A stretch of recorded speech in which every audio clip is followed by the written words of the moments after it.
माणूस मेल्याच्या नंतर तो स्वर्गात जातो की नरकात हे कोण ठरवतं? म्हणून स्वर्ग आपल्याच हातात आहे. फक्त आपले हात दुसऱ्यांसाठी पुढं करा.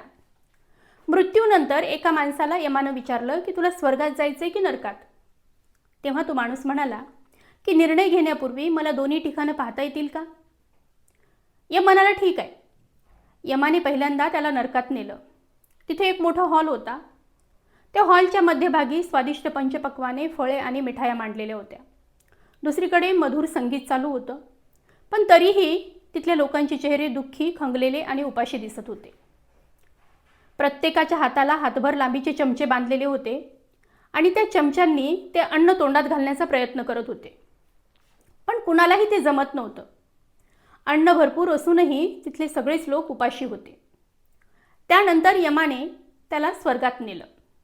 तिथेही तसाच एक मोठा हॉल होता, तसंच अन्न, मधुर संगीत, तशीच लोकांची रचना आणि इथेही लोकांच्या हातात तेच लांब चमचे बांधलेले होते.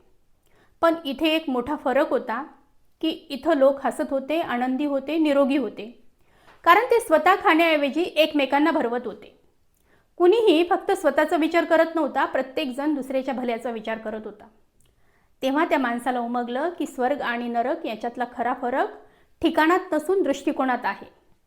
कुणीही या जगात शाश्वत नाही. आपण सगळेच जण विशिष्ट काळासाठी इथे आलेले आहोत आणि एक दिवस हे सगळं सोडून आपल्याला जायचंय. म्हणून जीवनात सगळ्यांना आनंदी ठेवा आणि स्वतःही आनंदी राहा.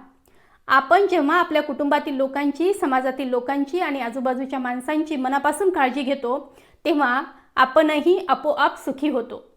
म्हणून नेहमी अशाच विचारांची निवड करा ज्यात सर्वांचं भलं दडलेलं आहे.